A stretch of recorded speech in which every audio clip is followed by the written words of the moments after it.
আজকে আমরা সূরাতুজ জিলজালের তাফসীর শুনবো ইনশাআল্লাহ বিইذنিল্লাহ।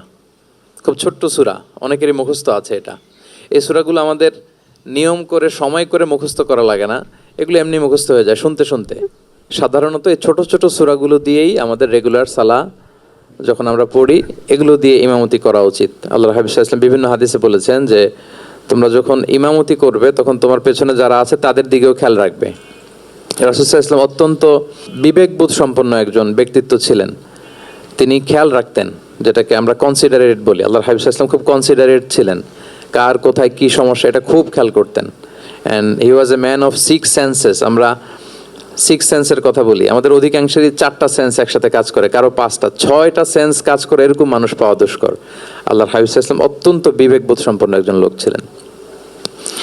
একবার তিনি সালাত খুব সংক্ষিপ্ত করলেন, তো সাহাবারা জিজ্ঞেস করলেন, ইয়া রাসূলুল্লাহ এত সংক্ষিপ্ত কেন করলেন সালাত?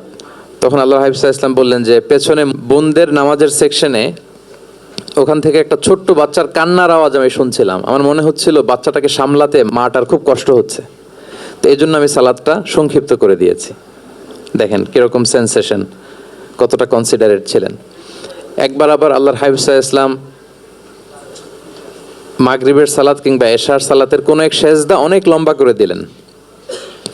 তখন সাহাবারা আবার প্রশ্ন করলেন, ইয়া রাসূলুল্লাহ সাল্লাল্লাহু আলাইহি ওয়াসাল্লাম এত লম্বা দীর্ঘ সেজদা করতে তো ফরজ সালাতে আমরা কখনো দেখি না, কেন করলেন? অসুস্থ হলেন নাকি নামাজের মাঝখানে, অথবা ওহী নাজিল হচ্ছিল নাকি, এরকম কিছু ঘটলো নাকি? তো আল্লাহর হাবিব সাল্লাল্লাহু আলাইহি ওয়াসাল্লাম বললেন যে না, এগুলো কিছুই না, বরং আমার নাতি হাসান আমি সেজদারত অবস্থায় আমার পিঠের উপরে চড়ে বসেছিল, কাঁধের উপরে। তো আমি অপেক্ষা করছিলাম যতক্ষণ না তার খেলা শেষ না হয়, তার প্রয়োজন পূরণ না হয়, ততক্ষণ আমি সেজদায় লুটিয়ে পড়েছিলাম। হাসান যখন নেমেছে, তার প্রয়োজন পূরণ হয়েছে, আমি আবার সেজদা থেকে উঠে দাঁড়িয়েছি। দেখেন কতটা কনসিডারেট ছিলেন। তো এভাবে আল্লাহর হাবিব সাল্লাল্লাহু আলাইহি ওয়াসাল্লাম ছোট ছোট সূরাগুলো দিয়ে ফরজ সালাতের ইমামতি করতে উদ্বুদ্ধ করতেন। মুআয ইবনে জাবাল রাদিয়াল্লাহু তাআলা আনহুকে উনি মদিনার পাশেই একটা এলাকার ইমাম হিসেবে অ্যাসাইন করেছিলেন। তো ওই এলাকার লোকজন ছিল শ্রমজীবী, ওট দিয়ে তারা পানি নিয়ে খেজুর বাগানে পানি সিঞ্চন করত। সারাদিন পরিশ্রম করে ওনারা সালাতে অংশগ্রহণ করত। তো একবার উনি মাগরিবের সালাতে সূরাতুল বাকারা তেলাওয়াত শুরু করলেন। কোরআনের সবচাইতে ছোট সূরা নাকি সবচাইতে বড় সূরা, 286 আয়াত বিশিষ্ট সূরা। তো ওনারা ছিলেন ক্লান্ত, শ্রান্ত, পরিশ্রান্ত। কেউ কেউ বিরক্ত হয়ে, ক্লান্ত হয়ে নামাজ ছেড়ে দিয়ে একা একা নামাজ পড়ে ফেললেন। পরে আল্লাহর হাবিব সাল্লাল্লাহু আলাইহি ওয়াসাল্লামের কাছে যে তারা অভিযোগ করলেন যে রাসূলুল্লাহ আপনি যে ইমাম পাঠিয়েছেন উনি তো এমন কাজ করেছে, সূরা বাকারা উনি ধরেছে মাগরিবের সালাতে। রাসূল সাল্লাল্লাহু আলাইহি ওয়াসাল্লাম খুবই ক্ষিপ্ত হলেন, রাগান্বিত হলেন এবং মুআয ইবনে জাবাল রাদিয়াল্লাহু তাআলা আনহুকে ডেকে পাঠালেন। ডেকে তিনি বললেন, আফাত্তানুন আনতা ইয়া মুআয। লিটারালি ফাত্তান শব্দটা ব্যবহার করেছেন যে মুআয তুমি কি সমাজে ফিতনা ছড়াচ্ছ? তোমাকে পাঠালাম ইমাম হিসেবে, সেখানে তালিম দিবে, তারবিয়া দিবে, ঐক্য ধরে রাখবে, তুমি কি ফিতনা ছড়াচ্ছ সমাজে? তুমি কি ওয়াদ-দুহা ওয়াল-লাইলি ইযা সাজা এরকম সূরাগুলো পারো না? সাব্বিহ ইসমা রাব্বিকাল আ'লা এগুলো তোমার মুখস্থ নাই? ওয়াশ-শামসি ওয়া-দুহাহা এগুলো তোমার জানা নেই? তুমি এত লম্বা সূরা কেন ধরলে মাগরিবের সালাতে? তো তখন তিনি বললেন, যখন তুমি সালাতে ইমামতি করবে ফরজ সালাতে, তখন ছোট ছোট সূরা পড়বে, কেননা তোমার পেছনে অসুস্থ থাকতে পারে, তারপর বয়স্ক কোনো লোক থাকতে পারে, অথবা মুসাফির মসজিদের পাশ দিয়ে সফর করতেছিল, ভাবলো জামাত চলতেছে, জামাতটা ধরি, ঢুকেই যদি দেখে যে আপনি সূরা বাকারা তেলাওয়াত করতেছেন, তো তার জন্য তো কঠিন হয়ে যাবে কোপ আপ করা, কন্টিনিউ করা। তো এই জন্য ছোটো ছোটো সূরাগুলো আল্লাহর হাবিব সাল্লাল্লাহু আলাইহি ওয়াসাল্লাম পড়তে আমাদেরকে উৎসাহিত করেছেন ফরজ সালাতের, যখন আমরা ইমামতি করব। তো এইরকম একটি সূরা হচ্ছে সূরাতুজ জিলজাল, যেটা আমাদের প্রায় সকলেরই মুখস্থ। তো আমরা আসুন প্রথমে আমরা সরল বঙ্গানুবাদ শুনি এই সূরাটার, তারপর এই সূরা থেকে কিছু রিফ্লেকশন আমরা শেয়ার করার চেষ্টা করব ইনশাআল্লাহ বিইذنিল্লাহ। আমি শুরুতে সূরাটার সরল বঙ্গানুবাদ আপনাদের সাথে শেয়ার করছি। আউযু বিল্লাহি মিনাশ শাইতানির রাজিম। বিতাড়িত শয়তান থেকে মহান আল্লাহ তাআলার কাছে পানাহ চাচ্ছি। বিসমিল্লাহির রহমানির রহিম। পরম করুণাময় অসীম দয়ালু আল্লাহ তাআলার নামে শুরু করছি। ইযা জুলজিলাতিল আরদু জিলজালাহা যখন পৃথিবীকে ভয়ঙ্করভাবে প্রকম্পিত করা হবে। ওয়া আখরাজাতিল আরদু আসকালাহা আর পৃথিবী তার ভেতরে থাকা সব ভারী বস্তুগুলোকে উদ্গীরণ করে দিবে, বের করে দিবে। ওয়াকাল আল ইনসানু মা লাহা আর মানুষ বলবে এই পৃথিবীর কি হলো। ইয়াউমা ইযিন তুহাদ্দিসু আখবারাহা, সেদিন পৃথিবী তার সব খবর বলে দিবে। বিআন্না রাব্বাকা আওহা লাহা, কারণ তার রবই তাকে এমনটি করতে আদেশ করেছেন বা প্রত্যাদেশ দিয়েছেন। ইয়াউমা ইযিন ইয়াসদুরুন নাসু আশতাতান লিয়ারাউ আ'মালাহুম, সেদিন মানুষগুলো দলে দলে বের হবে যাতে করে তাদের আমলনামা তাদের কাছে পেশ করা যায়। ফামান ইয়া'মাল মিসকালা যাররাতিন খায়রান ইয়ারাহ, যে ব্যক্তি অনুপরিমাণ ভালো কাজ করেছে সেটা সে দেখতে পাবে। ওমান ইয়া'মাল মিসকালা যাররাতিন শাররান ইয়ারাহ, আর যে ব্যক্তি অনুপরিমাণ মন্দ কাজ করেছে, কোনো খারাপ কাজ করেছে, সেটাও সেদিন দেখতে পাবে। সাদাকাল্লাহুল আযীম। এই হচ্ছে সূরাতুজ জিলজালের সংক্ষিপ্ত বঙ্গানুবাদ। এবার আসুন এই সূরা থেকে কিছু রিফ্লেকশন, কিছু তাফসীর আমরা শেয়ার করি।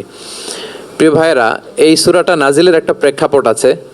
সাহাবাদের মধ্যে একটা ধারণা জন্মেছিল যে আমরা যদি খুব ছোট ছোট ভালো কাজ করি এইটা বোধহয় সওয়াব হবে না, বা মিজানের পাল্লা এটা তেমন একটা রেকগনাইজ করা হবে না। অথবা অনেক সাহাবাদের মধ্যে এরকম ধারণা ছিল যে আমরা খুব সামান্য সামান্য ছোট খারাপ কাজ করলে এটার হয়তো ওইরকম পাপ হবে না বা শাস্তি হবে না।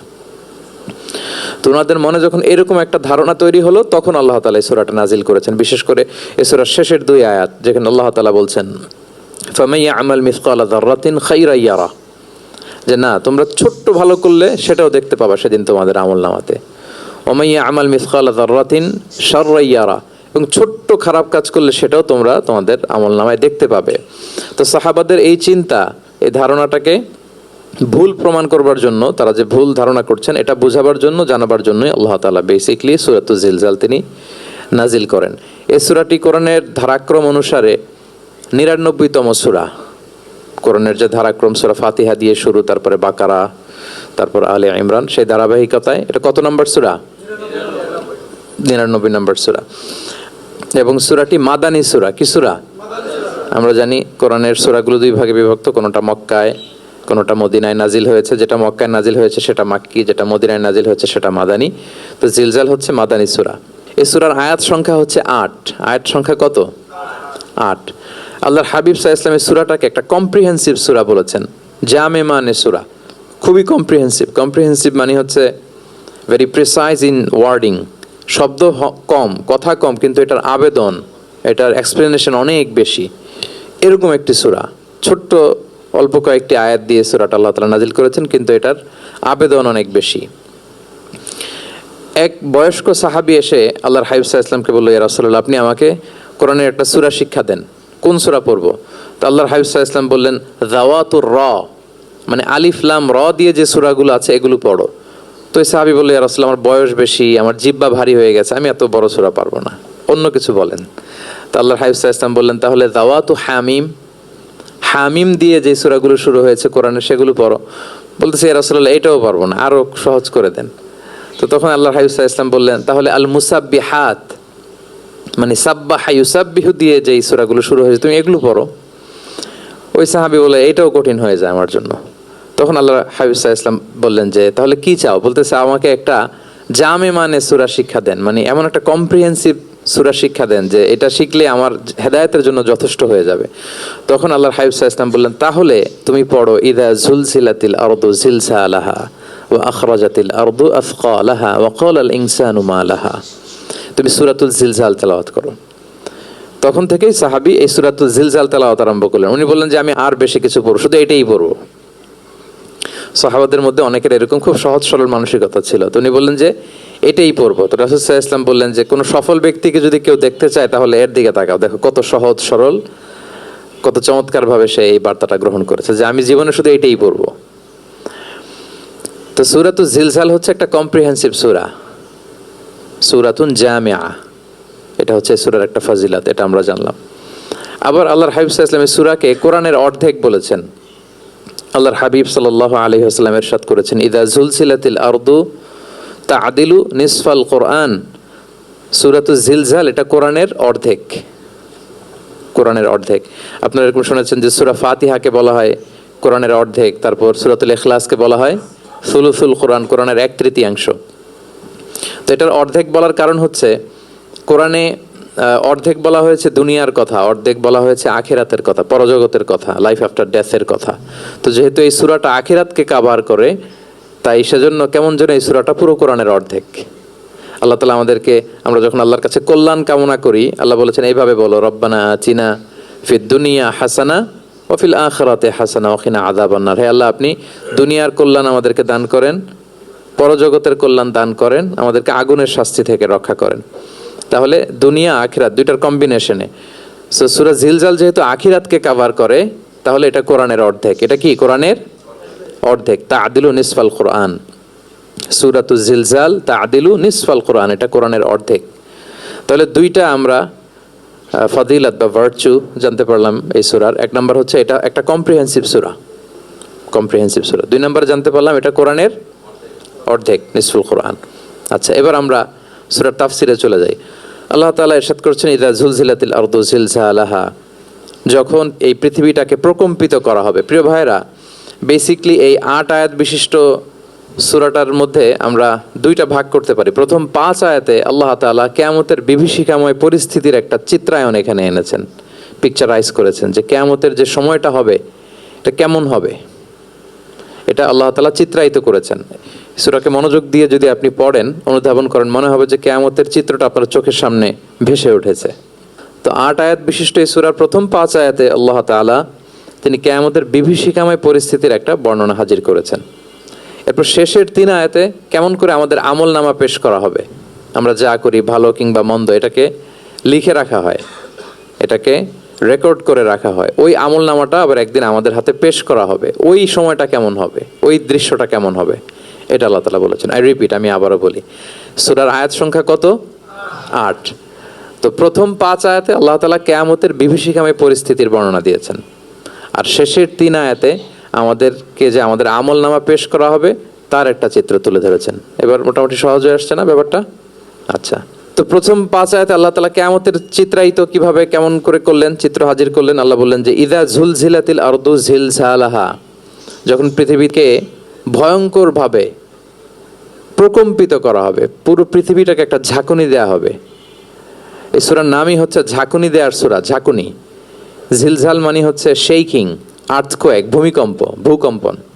ভূমিকম্পের সাথে পরিচিত না সবাই? এক্সপিরিয়েন্স হয়েছে কারো ভূমিকম্প? নাকি ঘুমায় থাকার সময় হয়? সব সময় হয়েছে? হ্যাঁ, মাঝে মাঝে আমরা এক্সপিরিয়েন্স করি আর্থকোয়েক, ভূকম্পন। পৃথিবী কেঁপে ওঠে, এটা একটা ন্যাচারাল ফেনোমেনা। পৃথিবীর মাটির নিচে অনেক কিছু থাকে, এগুলো নড়ে চড়ে উঠলে পৃথিবীটাও কেঁপে ওঠে। নানা কারণে ভূকম্পনটা হয়। পৃথিবীর ভেতরে অনেকগুলো শিলার স্তর আছে। আমরা যেরকম মাটি দেখি, পুরো পৃথিবীটা জুড়েই কিন্তু এরকম মাটি নয়, অনেক শিলা আছে, রূপান্তরিত শিলা, পাললিক শিলা, আগ্নেয়গিরির শিলা। এই শিলাগুলোর মধ্যে ডিসপ্লেস হলে পৃথিবী কেঁপে ওঠে।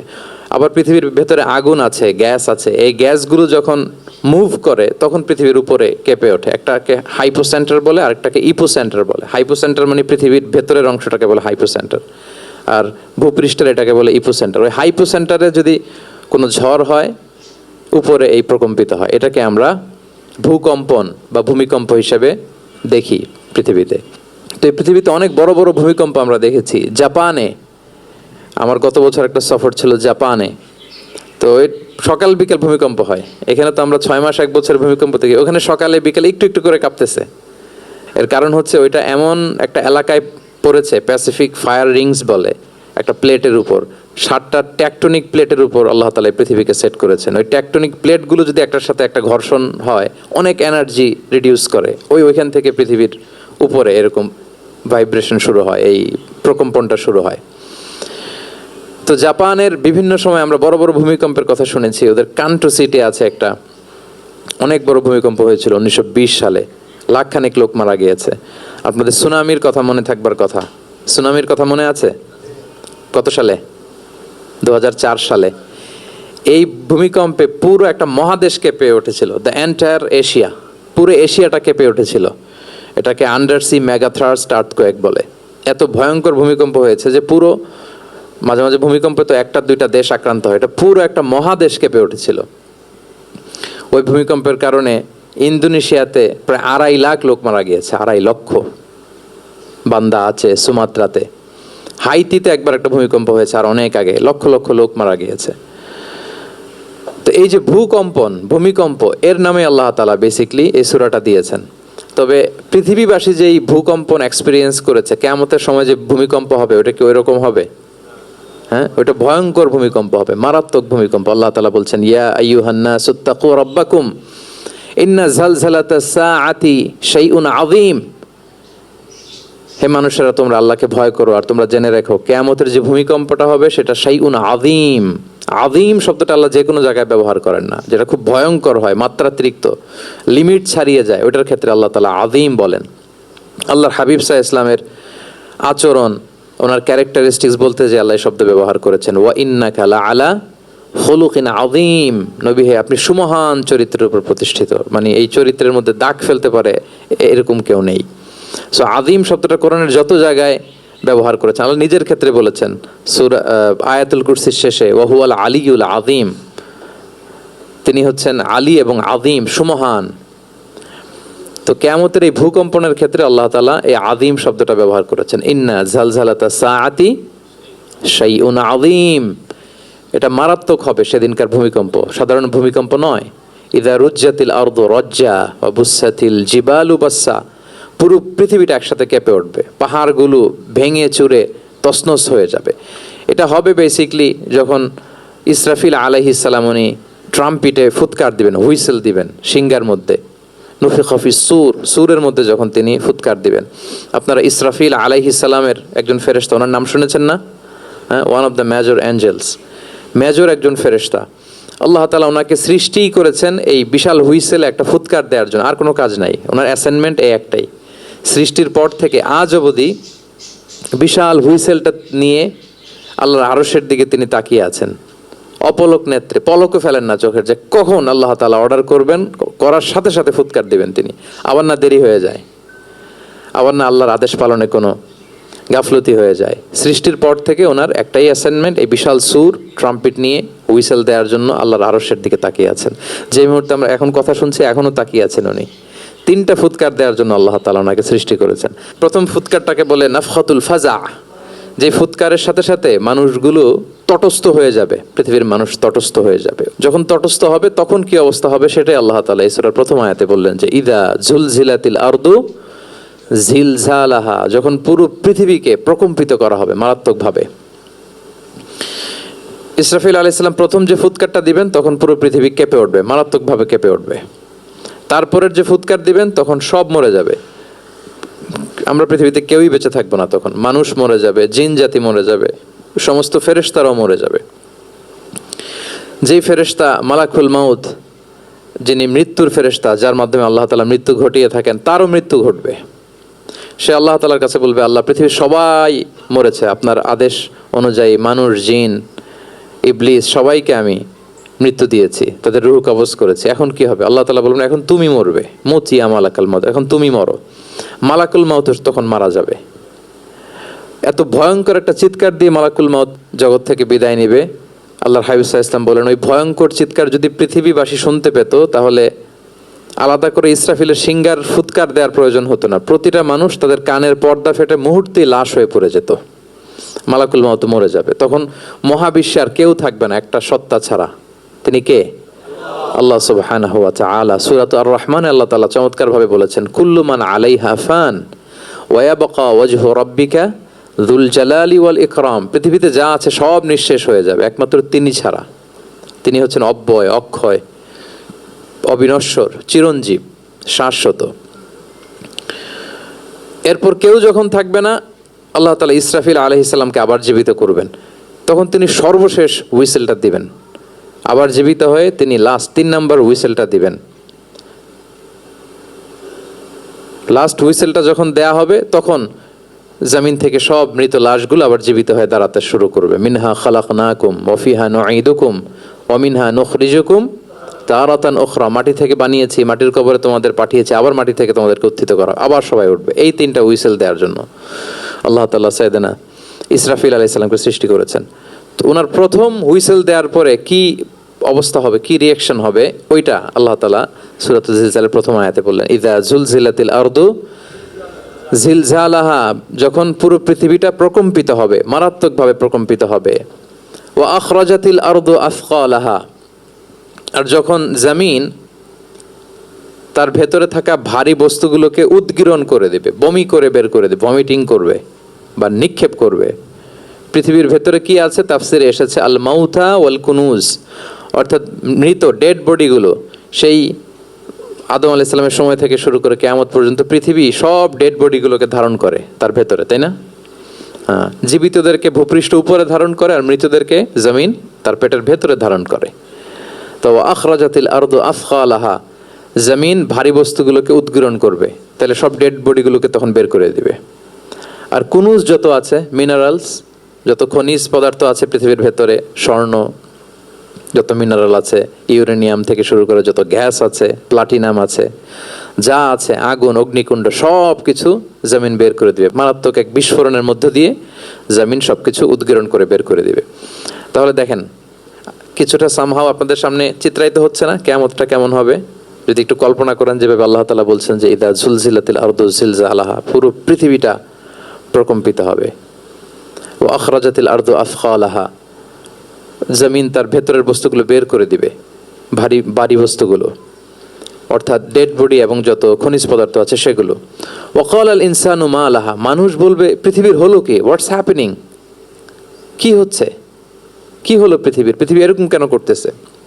যে আয়াতটা বলেছিলাম যে ইন্না জালজালাতাস সাআতি শাইউন আযীম, সেখানে আল্লাহ তাআলা বলছেন ইয়াউমা তারাউনাহা তাযহালু কুল্লু মুরদিআতিন আম্মা আরদাআত ওয়া তাদাউ কুল্লু যাতি হামলিন হামলাহা ওয়া তারান নাসা সুকারা ওয়া মা হুম বিসুকারা ওয়ালাকিন্না আযাবাল্লাহি শাদীদ। মানুষের ফার্স্ট রিঅ্যাকশন কি হবে এই আর্থকোয়েকের পরে? এই আয়াতে চমৎকারভাবে আল্লাহ তাআলা বলছেন। আল্লাহ বলছেন যে পরিস্থিতিটা এত ভয়ঙ্কর হবে, কারণ এরকম ভূকম্পন তো পৃথিবীবাসী দেখেনি। এত মারাত্মক ভূমিকম্প হবে যে দুধ খাওয়াচ্ছে এরকম মা তার দুধের বাচ্চার কথা ভুলে যাবে। আল্লাহু আকবার। দেখেন এখানে উপমাটা কিরকম। সাধারণত দুধের বাচ্চার প্রতি মায়ের আলাদা একটা টেক কেয়ার থাকে, মানে তাকে রেখে এদিক সেদিক যায় না, গেলেও চোখে চোখে রাখে, বা কোথাও গেলেও অন্যকে বলা যায় তুমি একটু দেখো, কি এরকম করে না? দুধের বাচ্চা তো সে খুবই ছোট বাচ্চা, তার আলাদা কেয়ারের প্রয়োজন হয়, এক্সট্রা কেয়ারের প্রয়োজন হয়। তো দুধ খাওয়ায় ব্রেস্ট ফিডিং মাদার কখনো তার বাচ্চাকে চোখের আড়াল করতে দেয় না বা চায় না। আল্লাহ বললেন যে তখন পরিস্থিতি এত ভয়ানক হবে যে নিজের দুধের বাচ্চার কথাই মা ভুলে যাবে। তারপর এখনো পরিপূর্ণ হয়নি পেটের ভেতরে বাচ্চা, এরকম মা যারা আছে গর্ভবতী, সাধারণত কয় মাস পরে বাচ্চা ডেলিভারি হয়? হ্যাঁ, 8 মাস 9 মাস পরে।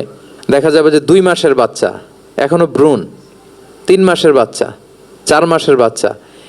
এই ভয়ঙ্কর পরিস্থিতির চোটে যত গর্ভবতী নারী আছে সব মুহূর্তে ডেলিভারি করে দেবে, মুহূর্তে, ইনস্ট্যান্ট।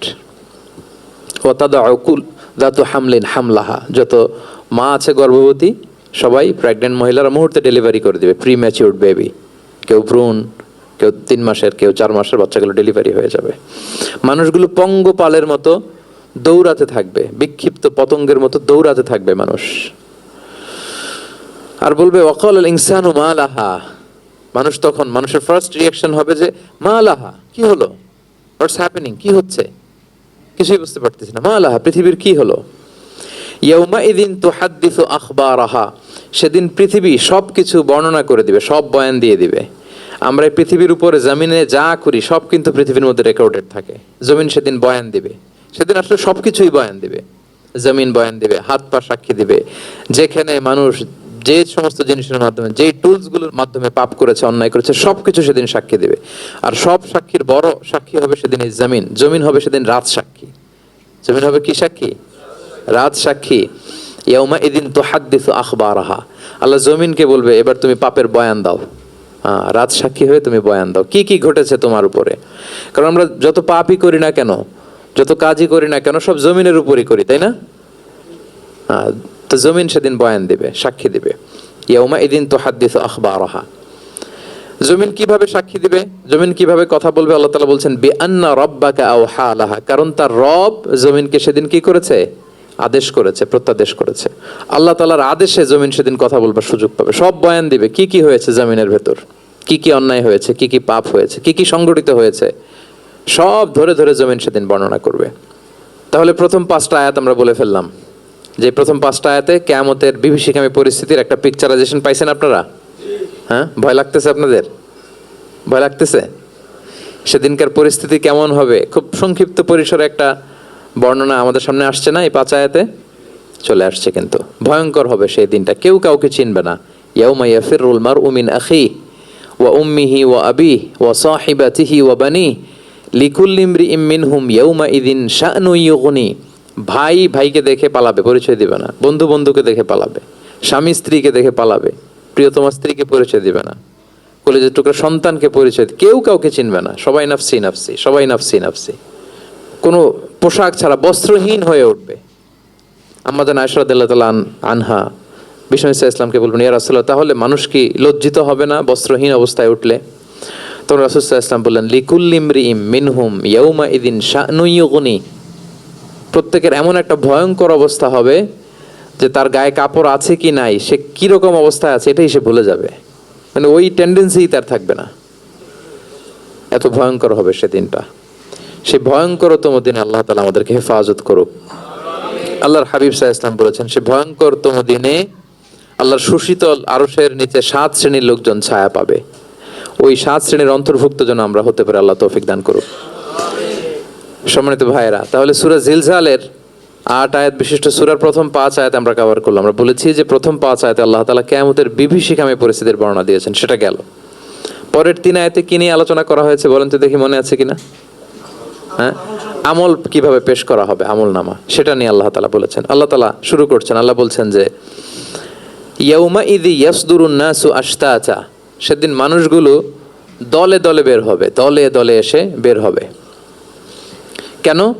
লিউরাউ আমালাহুম, যাতে করে তাদের আমলনামা তাদেরকে দেখানো যায়। তার মানে কি করেছি সেদিন আমলনামা আমরা দেখব। ইয়াউমা ইযি ইয়াসদুরুন নাসু আশতাতাল লিউরাউ আমালাহুম, যাতে করে তাদের আমলনামা তাদেরকে দেখানো যায়। তার মানে সেদিন আমরা আমাদের আমলনামা দেখব, কি করেছি না করেছি সব সেদিন সে আমলনামায় থাকবে। তো আমলনামাটা 2 ভাবে দেয়া হবে। হাদিসে এসেছে, কোরআনের আয়াতও এসেছে। নেককার লোকদের আমলনামা ডান হাতে দেয়া হবে, সামনের দিক থেকে। আর পাপাচারী, সীমা লঙ্ঘনকারী, জালিমদের আমলনামা পেছন থেকে বাঁ হাতে দেয়া হবে, পেছন থেকে এনে বাঁ হাতে। আর নেককারদের সামনে থেকে ডান হাতে। আল্লাহ তাআলা যেন আমাদেরকে ডান হাতে আমলনামা দান করেন। এই কথাটা আল্লাহ চমৎকার ভাবে বলছেন, ফাআম্মা মান উতিয়া কিতাবাহু বিয়ামিনিহি ফাসাউফা ইউহাসাবু হিসাবান ইয়াসিরা। সেদিন আল্লাহ তাআলা যাকে ডান হাতে আমলনামা দিবে তার হিসাবটা সহজ হবে। আল্লাহর হাবিব সাল্লাল্লাহু আলাইহি ওয়াসাল্লাম সব সময় এই দোয়াটা করতেন, আল্লাহুম্মা হাসিবিনা হিসাবান ইয়াসিরা। হে আল্লাহ, আপনি আমার হিসাবটাকে সহজ করেন। হে আল্লাহ, আপনি আমার হিসাবটাকে সহজ করেন। এই দোয়াটা আপনারাও পড়বেন, আল্লাহুম্মা হাসিবিনা হিসাবান ইয়াসিরা। দেখেন, আল্লাহর হাবিব সাল্লাল্লাহু আলাইহি ওয়াসাল্লামের ব্যাপারে বলা হয়েছে গফিরা লাহু মা তাকাদ্দামা মিন যামবিহি ওয়া মা তাআখার। আল্লাহর হাবিব সাল্লাল্লাহু আলাইহি ওয়াসাল্লামের আগের পরের সব গুনাহ মাফ। আদতে তো গুনাহই নাই, নিষ্পাপ ছিলেন তিনি, মাসুম। নবীরা হচ্ছেন মাসুম। তারপরেও আল্লাহর হাবিব সাল্লাল্লাহু আলাইহি ওয়াসাল্লাম এই দোয়াটা করতেন, আল্লাহুম্মা হাসিবিনা হিসাবান ইয়াসিরা। এরপরও তিনি এই দোয়াটা সবসময় করতেন। তাহাজ্জুদের সালাতে দাঁড়িয়ে থাকতে থাকতে ওনার পা ফুলে যেত। সিজদায় যে কাঁদতে কাঁদতে জামা ভিজিয়ে ফেলতেন, হাত্তা বাল্লা লিহিয়াতাহু, দাড়ি ভিজিয়ে ফেলতেন, হাত্তা বাল্লা হাজরাহু, জামা ভিজিয়ে ফেলতেন, হাত্তা বাল্লাল আরদা, সিজদায় পরে কাঁদতে কাঁদতে জমিন ভিজিয়ে ফেলতেন। তো আম্মাজান আয়েশা রাদিয়াল্লাহু তাআলা আনহা বলতেন, ইয়া রাসূলুল্লাহ, এত কষ্ট কেন করেন? আপনার পা ফুলে যায়, কাঁদতে কাঁদতে আপনি হয়রান হয়ে যান। আল্লাহ তো বলেছেন যে আপনার আগের পরের সব গুনাহ মাফ। আল্লাহর হাবিব সাল্লাল্লাহু আলাইহি ওয়াসাল্লাম বলতেন, আফালা উহিব্বু আন আকুনা আবদান শাকুরা। হে আয়েশা, আমি কি শুকরগুজার বান্দা হতে পছন্দ করব না? আল্লাহ তাআলা আমাকে ক্ষমা করেছেন, আমাকে স্পেশাল স্ট্যাটাস দিয়েছেন। এই যে আল্লাহ তাআলার বিশেষ অনুগ্রহ, এটার শুকরিয়া স্বরূপ আমি কি তার কাছে নিজেকে পেশ করব না? তো দেখেন, আল্লাহর হাবিব সাল্লাল্লাহু আলাইহি ওয়াসাল্লাম যার কোনো গুনাহ নাই, তিনিও দোয়া করতেন, আল্লাহ আমার হিসাবটা সহজ করো। সেদিন যার হিসাব সহজ হবে তার জন্য সব কিছু মিলে যাবে, তার মুক্তি। আর যদি আল্লাহ হিসাব কঠিন করে, হাদিসে এসেছে, আল্লাহ যদি কাউকে জিজ্ঞেস করে, মান নুকিশা উযযিবা। নুকিশা এসেছে নিকাশ থেকে। আমরা বাংলা একটা কথা বলি না, হিসাব নিকাশ। নিকাশ বলেন আপনারা? নিকাশ, হিসাব নিকাশ বলেন। নিকাশটা আরবি শব্দ। মান নুকিশা উযযিবা, যার নিকাশ নেওয়া হবে, হিসাব নিকাশ নেওয়া হবে, উযযিবা, তাকে আল্লাহ শাস্তি দেবে। যদি বলে এটা করলা কেন, ওখানে গেলা কেন, এটাতে জড়িত হইলা কেন, এই কেন কেনর প্রশ্নবাণে যদি আল্লাহ তাআলা আমাদের জর্জরিত করেন তাহলে অবস্থা খারাপ। আল্লাহ আমাদেরকে হেফাজত করুক। আর যাকে আল্লাহ তাআলা অনুগ্রহ করবেন, অনেককে আল্লাহ তাআলা এইভাবে অনুগ্রহ করবেন, আল্লাহ বলবেন তুমি যে এই পাপটা করছিলা মনে আছে? তখন বান্দা বলবে আল্লাহ মনে আছে, আমি স্বীকৃতি দিচ্ছি, অ্যাকনোলেজ করছি, আল্লাহ আমি পাপী, আল্লাহ আমি ভুল করে ফেলেছি। আল্লাহ বলবে এটা দুনিয়ার কেউ জানে না, আজকে আমিও জানাবো না কাউকে, যাও তুমি আমার এই ডান হাতের নিচ দিয়ে জান্নাতের ভেতরে ঢুকে যাও। আল্লাহুম্মা জাআলনা মিনহুম, আল্লাহুম্মা জাআলনা মিনহুম, আল্লাহুম্মা জাআলনা মিনহুম ইয়া রাব। আল্লাহ তুমি আমাদেরকে তাদের অন্তর্ভুক্ত করো, আমরা পড়ি আমিন। আল্লাহর হাবিব সাল্লাল্লাহু আলাইহি ওয়াসাল্লাম বলতেন আল্লাহুম্মা হাসিবিনা হিসাবান ইয়াসিরা, আল্লাহ আপনি আমাদের হিসাবকে সহজ করুন। ফাআম্মা মান উতিয়া কিতাবাহু বিয়ামিনিহি, তাহলে হিসাব সহজ হবে কাদের? যাদেরকে আল্লাহ কোন হাতে আমলনামা দিয়েছেন? ডান হাতে। ফাসাউফা ইউহাসাবু হিসাবান ইয়াসিরা, তাদেরকে সহজভাবে হিসাব নেওয়া হবে। ওয়া ইয়ানকালিবু ইলা আহলিহি মাসরুরা, তারা তাদের পরিবারের সাথে খুব আনন্দ উৎফুল্লতার সাথে মিলিত হবে। আর ওয়া আম্মা মান উতিয়া কিতাবাহু ওয়ারাআ যাহরিহি, আর যাদেরকে পেছন থেকে আমলনামা দেয়া হবে বা হাতে, ফাসাউফা ইয়াদউ সুবুরা, তারা মৃত্যু কামনা করবে, সেদিন মৃত্যু, ধ্বংস কামনা করবে, তারা নিজেদের ধ্বংস। ওয়াসলা সাইরা, আর তারাই জাহান্নামে অন্তর্ভুক্ত হবে, জাহান্নামে তারাই প্রবেশ করবে। বলে আয়াযু বিল্লাহ, নাউযু বিল্লাহ, আল্লাহ আমাদেরকে তুমি হেফাজত করো। তাহলে আমলনামার পর্বটা কেমন হবে? আল্লাহ বলছেন ইয়াউমা ইযি ইয়াসদুরুন নাসু আশতাত, দলে দলে মানুষ উঠবে, কবর থেকে আসবে, লিউরাউ আমালাহুম, যাতে করে তাদের আমলনামা তাদেরকে দেখানো হয়। আর আমলনামা কারো আসবে সামনে থেকে ডান হাতে, কারো আসবে, আমরা যেন ডান হাতে পাই নাকি? এই ফরিয়াদ, এই প্রার্থনা আমরা আল্লাহর কাছে করি। এবার আমলনামা পেয়ে গেলাম আমরা সবাই হাতে, এবার আল্লাহ তাআলা আমাদেরকে বলবেন তোমরাই একটু পড়ো তোমাদের আমলনামা। ইকরা ইকরা কিতাবাকা কাফা বিনাফসিকা আল-ইয়াউমা আলাইকা হাসিবা, পড়ো তোমার আমলনামা, হিসেবের জন্য তুমিই যথেষ্ট আজকে। ধরেন আজকে আপনার গণিত পরীক্ষা গেছে, ধরেন অঙ্ক পরীক্ষার পরে যার খুব কনফিডেন্স ভালো, ভালো গণিত জানে, সে আসলে আগে থেকেই জানে যে আমি 100তে 100, তার একটা নিজের হিসেব নিকেশ আছে না নাকি? হ্যাঁ। আর ধরেন যে যার গণিত মিলে নাই, পরীক্ষা ভালো হয় নাই, যে হচ্ছে খুব খারাপ ছাত্র, একেবারে লাড্ডু গুড্ডু মেরে আসছে, ও নিজেও জানে এটার ফল প্রকাশের জন্য এত ওয়েট করা লাগে না, তার একটা হিসাব নিকেশ আগে থেকে জানা আছে যে আমার দিয়ে তো কিছু হবে না, আমার অন্য চিন্তা করতে হবে। ফলাফল রেজাল্ট আসে নাই, কিন্তু সে নিজেও জানে যে সে 00 পাবে। আর যে গণিতে খুব ভালো, হ্যাঁ, সব তার গণিত মিলে গেছে, রেজাল্টের আগে থেকেই সে জানে যে আমার 100 থেকে 100 কেউ এটা থামাতে পারবে না। তো আমরা আসলে কে কি করেছি, আমাদের কি আমলনামা, সেদিন তো আমরা পাবো, কিন্তু তার আগে আমাদের নিজেদেরও একটা বন্দোবস্ত, হিসেব নিকেশ, বোঝাপড়া আছে না নাই বলেন? আমরা জানি আমরা কে কি করেছি আমরা জানি। আল্লাহ নিজেদেরকে তখন দায়িত্ব দিয়ে বলবেন ইকরা কিতাবাকা কাফা বিনাফসিকা আল-ইয়াউমা আলাইকা হাসিবা, পড়ো তোমার আমলনামা, ইকরা, পড়ো। এবার তুমি মার্কিং করো, তোমাকে আমি মার্কিং করার আগে তুমি একটু করো দেখি তুমি কি করেছো, তুমি একটু মার্কিং করো। তো আমলনামা পাওয়ার পরে আমাদের যে প্রতিক্রিয়া হবে সেটা আল্লাহ কোরআনে তুলে ধরেছেন। আল্লাহ তাআলা বলছেন যে মানুষ বলবে মালি হাযাল কিতাবি লা ইউগাদিরু সগীরাতান ওয়ালা কাবীরাতান ইল্লা আহসাহা, এটা কেমন আমলনামা, ছোট বড় কোনো কিছু মিসিং হয় না এখানে। আল্লাহু আকবার, কিছু মিস হয় নাই। অনেক কিছু আপনারও মনে নাই, কিন্তু দেখার পরে মনে হবে। ধরেন ঠিক এই মুহূর্তে